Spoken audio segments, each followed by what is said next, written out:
आप जिस दिन सनातनी बने तब प्रधानमंत्री के ऊपर भी ये दबाव हो गया कि 90 करोड़ लोगों ने मुझे राष्ट्र निर्माण के लिए भेजा है। और उसी के कारण भगवान राम के मंदिर की जब नींव रखी जा रही थी तो प्रधानमंत्री भारत का था, लेकिन वो दंडवत प्रणाम रामचंद्र जी के सामने लेटा हुआ था। उसके कपड़े भी भगवा थे, उसको कोई शर्म, उसने नहीं कहा कि मैं सेकुलर भारत का प्रधानमंत्री हूं। संविधान वही था, प्रधानमंत्री का पद वही था। वो तो पशुपतिनाथ में भी 8 घंटे पूजा करके निकला, वो तो केदारनाथ में भी जाके बैठा। वो ये किसी को नहीं बता रहा है, उसको ट्रंप को नहीं मैसेज देना है, उसे मुझे और आपके सनातनियों को दे रहा है। जब मैं प्रधानमंत्री की पोजीशन में ये कर सकता हूं तो तुम क्या करते हो यार? तुमको किससे पढ़ना लेना है? आपको किसका इंतजार है?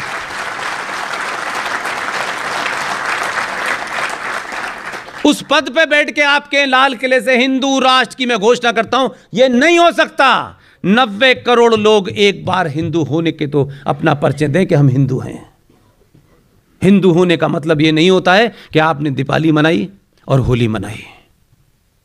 हिंदू होने का अर्थ होता है आपने सनातनी होते हुए किया क्या। और मैं दुर्भाग्य मानता हूं कभी कभी हम और आप में से भी अगर उस पद पे कोई बैठा होता, उस मनोदशा को समझिए, क्योंकि यह बातें करने से आपको लगता है कि नहीं, आप समझिए, अपने आप को उस पोजीशन पर रखिए और सोचिए कि यार 90 करोड़ लोगों के लिए मैं भी अपना समय पार करके चला जाता। इतिहास में बहुत लोगों का नाम है, उसका भी नाम लिख जाता, लेकिन वो जिस मनोदशा में काम कर रहा है उसमें वो ये चाहता है, वो चाहता है कि 90 करोड़ लोग रोज नई मांग करें ऐसी कि भारत को हिंदू राष्ट्र घोषित करो और सड़कों पे निकल पे करें, पूरी दुनिया देखे कि भारत के 90 करोड़ चाहते क्या है। घर में लेट करके चाहने से कुछ नहीं होगा।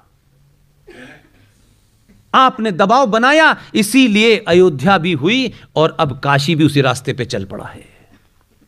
वो अपनों से चाहता है कि मेरे लिए चिल्लाओ सड़कों पे खड़े होकर के, मांग तो करो कम से कम। जो लोग नाजायज बातों की मांगे कर रहे हैं वो दबाव में ले रहे हैं, आप जायज मांग तो करिए, आप पे लाठीचार्ज नहीं होगा। क्या नहीं लगता आपको? उसको दुनिया के हजारों लाखों लोगों, संस्थाओं, संगठनों के सामने कहां कहां क्या क्या करना होता होगा। इसलिए वो चाहता है कि इस देश में अगर 90 करोड़ लोगों में से 5 करोड़ सनातनी 1 महीने का व्रत रख करके दिल्ली में बैठ जाएं, जितने कानून बने हैं 24 घंटे में निरस्त हो जाएंगे। अपने ऊपर थोड़ा एहसास करिए, सरकार बनाइए, सरकार पे दबाव डालिए, उसे डराइए, गिराइए मत। ये जो हमें बीमारी होती है कि देखिए हमारा काम नहीं, इन्हें हटा देते हैं, फिर क्या करते हैं? फिर उन्हें लाएंगे जो आलू से सोना बना रहे हैं। किन्हें लाएंगे? उनके पोस्टर लगे थे जब मैं आपके शहर में आया, अब वो नई आई हैं, वो कहती हैं मैं इंदिरा गांधी जैसी हूं क्योंकि नाक मेरी ऐसी है। उनके विज्ञापन में मैंने देखा हम फ्री बस चलाएंगे। 70 सालों में लोगों की हालत कर दी कि बस से उतर ही नहीं पा रहे। वो अभी भी हमें फ्री में ले जा रही है बस में, कार हमारे लिए नहीं है, कार में तो वो जाएंगे वाड्रा साहब। और ऐसे लोग खुल के मूर्ख बना रहे हैं आपको, और आप कह रहे हैं देखो ये इंदिरा जैसी दिखती है, तो क्या करें? इंदिरा जैसी दिखती है तो हम अपने नैरेटिव को नहीं समझना चाहते, इसलिए बदलाव तो है और ये बदलाव बहुत तेजी से हो रहा है। मैंने सुना है कि भोपाल में कुछ लोगों की आवाज तेज हो गई है ज्यादा, जगह जगह बहुत सारे नारे लग रहे हैं। वो जो हैदराबाद वाला जोकर है उसकी कुछ विचारधारा के लोग यहां ज्यादा गुणगान कर रहे हैं। खुल के पूछिएगा 2 बात, इसमें कुछ असंवैधानिक नहीं कह रहा, न आपत्तिजनक कह रहा, न किसी के मजहब को गाली दे रहा। प्रॉफिट मोहम्मद के दमाद अली की हत्या फजर की नमाज होती है सुबह 4:30 बजे, उस फजर की नमाज में मस्जिद में हत्या किसने की थी? प्रॉफिट मोहम्मद की बेटी बेबी फातिमा को उनके घर में आग लगा करके दरवाजे के नीचे जला के किसने मारा था? प्रॉफिट मोहम्मद के नवासों को करबला के मैदान में पानी न दे करके जिंदा किसने मारा था? रामलाल ने, श्यामलाल ने, आरएसएस ने, विश्व हिंदू परिषद ने? किसने मारा था? जो लोग प्रॉफिट मोहम्मद के दामाद के सगे नहीं हुए, उनकी बेटी के सगे नहीं हुए, उनके नवासों के सगे नहीं हुए, आप उनसे कहते हैं इनसे हमारा भाईचारा है।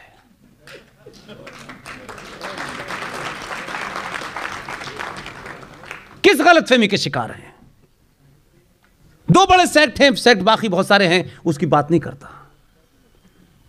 आप सोचिए कि आप किस कंफ्यूजन में रहना चाहते हैं, किस डर में रहना चाहते हैं, किससे अनुमोदन कराना चाहते हैं।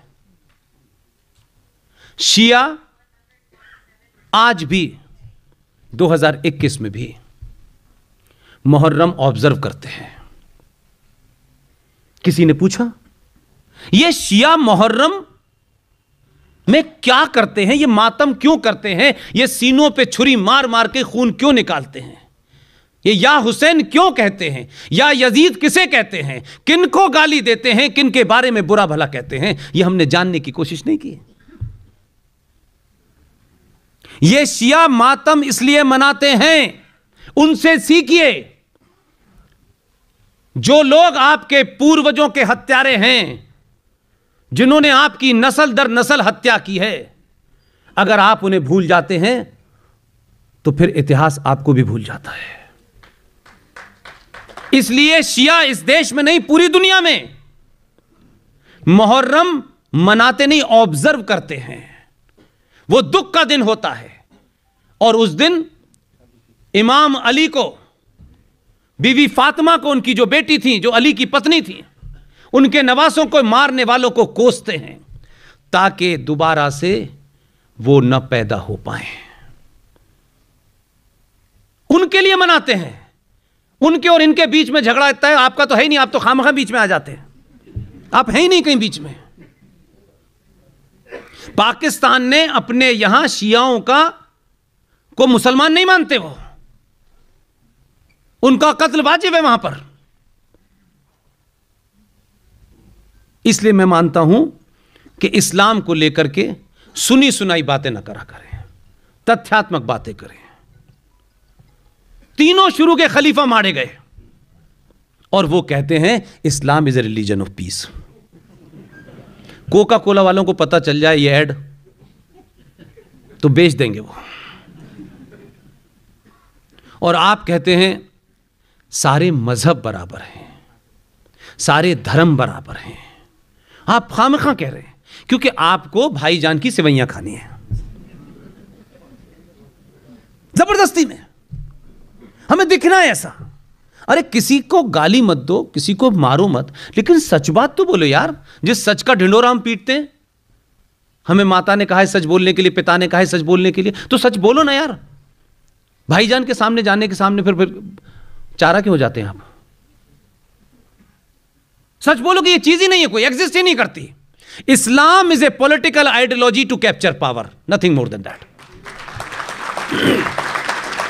पूरी दुनिया में ये कर रही है। तथ्यों पे बात करिए। क्या मैंने उनके शान में कोई गुस्ताखी की है क्या? उनकी बेटी का नाम फातिमा था तो मैंने फातिमा बीवी कहा। या नहीं, यह हाल था कि जब उनके शौहर की हत्या कर दी गई तो जो उनकी बेटी थी फातिमा, उनके पास खाने के लिए नहीं था,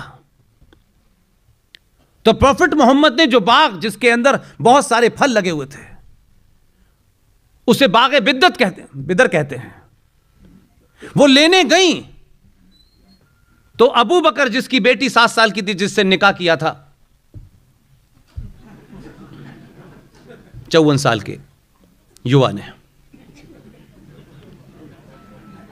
उस अबू बकर से लेकर के जितने बैठे हुए थे भरी सभा में गई और कहा कि मेरे बच्चे भूखे हैं, मुझे मेरे हिस्से का वो बाग दे दो। उसकी हंसी उड़ाई, उसका मजाक उड़ाया उनकी बेटी का। वो घर वापस आई, उनके घर में फाके पड़ रहे थे, वहां यहूदी रहते थे। उन यहूदी औरतें उनके घर गईं और उनसे कहा कि आपकी चिमनी से कई दिन से धुआं नहीं आ रहा है, क्या घर में फाका हो रहा है क्या? उन यहूदी औरतों ने प्रॉफिट मोहम्मद की बेटी को खाना खिलाया।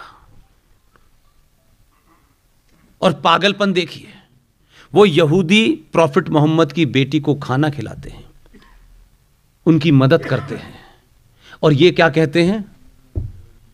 ये यहूदियों को काफिर मानते हैं, इनको मारना जायज है। लेकिन जहालत की पराकाष्ठा देखिए क्या है। पिछले 1400 साल में घूम करके दुनिया के किसी कोने में चले जाएं, इन्होंने सुई नहीं बनाई, पेंसिल नहीं बनाई, लेकिन इतने ज्ञानी हैं कि उस यहूदी काफिर और हिंदू काफिर को उसी के बनाए हथियार से मारेंगे। हथियार चाहिए इन्हें काफिर का, और फिर इन्हें करना है जंगे बदर।